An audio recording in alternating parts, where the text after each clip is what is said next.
Magandang araw po. Welcome po sa aking channel, Love9 TV. Patalasasan po, meron po ba kayong mga properties na napapabayaan or non-performing assets? Plano nyo ibenta, pero wala kayong oras pagbenta nito. Kung ito'y pagkakatiwala nyo po sa amin, tawag lang po kayo sa aking numero, usap po tayo, gawan ko po ng video for free. Yes, libre po, wala po kayong babayaran. Tutunuan po namin kayong mabenta inyong property. Kami na po bala sa marketing, sa boosting, or paid ads. Even sa tripping, hindi na po kayo mapapagod sa pag-entertain ng mga buyers. Kami na po bala sa lahat. Tawag lang po kayo. Nandito po tayo ngayon sa Silang Cavite kung saan meron po tayong bagong video presentation. Isang residential farm property na may lot area na 600 square meters. Yung first part po ng video ay yung right of way mula sa Barangay Road. Ito po ay inner lot. Kaya napakatahimik po ng lugar, sariwa ang hangin, at malamig po ang klima. Ito po ay nasa mataas na lugar. Ang estimated elevation above sea level ay 1,207 feet. Kaya flood-free area po ito. May access na rin po ng tubig, kuryente at internet provider. Gawa ng marami na rin pong kabahayan dito. Actually, malapit din po ito sa school. Ang hugis po ng lupa ay L-shape. Yan po mapapansin nyo, meron pong kanto dito. Yan po yung perimeter fence. So, iba na po ang nagmamayari niyan. At yan naman po yung right of way kung saan dyan tayo dumaan kanina. So, nakabakod na po ibang property line. Kaya kung sakali man na magpapabakod kayo, kapiraso na lang. So, makakatipid na po kayo ng bakod. Pasensya po kung medyo masukal, gawa ng biglaan din po itong pag-video shoot. Siguro, i-reshoot ko na lang po ito once na natabasan ito. Pero patag na patag naman po yan hanggang dun sa dulo. Kaya, usable po lahat. Wala pong masasayang. Ang kagandahan po sa ganitong sukat ng lupa ay less maintenance. Especially kung para sa inyong retirement house o bahay bakasyunan. Gawa ng pag-ekta-ektara ng lupain, medyo malaki-laki na ang inyong monthly na maintenance. Kukuha pa kayo ng mga caretaker o magtatabas ng damo o maglilinis sa paligid nito.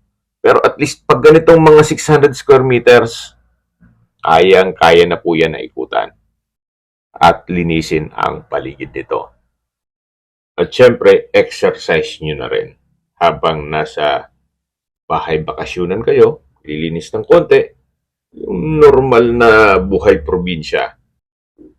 Na pagkagising mo, magwawalis-walis ng konti, then magkakape, sisilipin yung mga tanim sa garden, kung meron mang free-range chicken, bibigyan ng patuka, tapos magbe-breakfast ka, kahit tuyo o itlog lang, yung simpleng buhay probinsya lang po, na pagkatapos mo nang gagawin lahat, relax ka na, wala ka nang maraming iisipin pa. After po ng ilang dekada na pagtatrabaho, i-enjoyin nyo na po ang buhay o kung ano man ang pinagpaguran nyo. Summarize ko lang po sa mga skip ng video. Ito pong property ay nasa Silang, Cavite at may lot area na 600 square meters. Ang dokumento po nito ay tax declaration pero nakapangalan na kay seller. Kaya ready na po ito for titling. Sa distance, location at travel time portion na po tayo.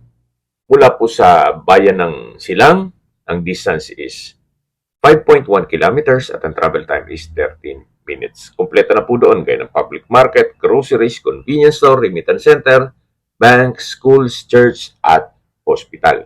Yan po yung lagi kong binabanggit sa inyo na dapat nyo i-consider sa paghanap ng property, yung meron pong malapit na hospital.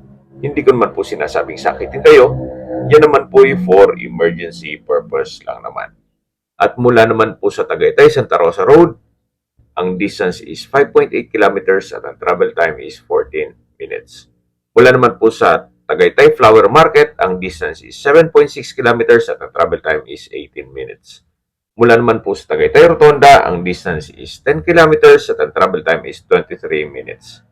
Kung manggagaling naman po sa Manila o sa airport, ang distance is 57 kilometers at ang travel time is 1 hour and 17 minutes. Okay, sa presyo na po tayo.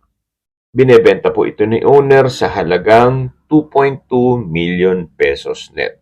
Ibig pong sabihin, si buyer na po ang sasagot sa lahat ng taxes at expenses with regards to documentation. Kung may mga katanungan po kayo, tawag lang po kayo sa aking numero. At sa mga kababayan naman natin nasa ibang bansa, meron po akong Telegram, sa mga iPhone user man may iMessage, meron din pong Imo, Skype, Viber at WhatsApp. Same number lang po, 0917-316-3399. Sa mga nagtatanong man po ng aming Facebook, meron po aming Facebook page na Nov9 TV at Facebook Reels Video. Meron din pong TikTok at Instagram. May ibang YouTube channel po kami na The Nov9 TV channel at Nov9 TV Listings. Sana po naibigyan yung aming video presentation. Paki-like and subscribe na lang po sa aking channel para ma-update din po kayo sa aking future listings. Kung sakali po hanap nyo mas malaking sukat na lupa, meron din po kami ibang listings na pwede nyong pagpilian. Huwag po kayong magatubiling tumawag sa amin, then let us know your budget para malaman namin kung anong property pwede namin i-alok sa inyo. Sa lahat pong viewers, subscriber at nagtiwala po sa amin, salamat po sa suporta. Ingat po kayo lagi at yung pamilya. Maraming salamat po. Ito pong binabaybay natin ay yung right of way at meron pong paliko dito na kung saan pag diniretso nyo po ito ay diretso na yan sa main road o barangay road. Marami na pong mga kabahayan dito. Mga rest house, yung iba naman po ay private resort. At malapad din po itong daan. Kakasya po ang truck o SUV.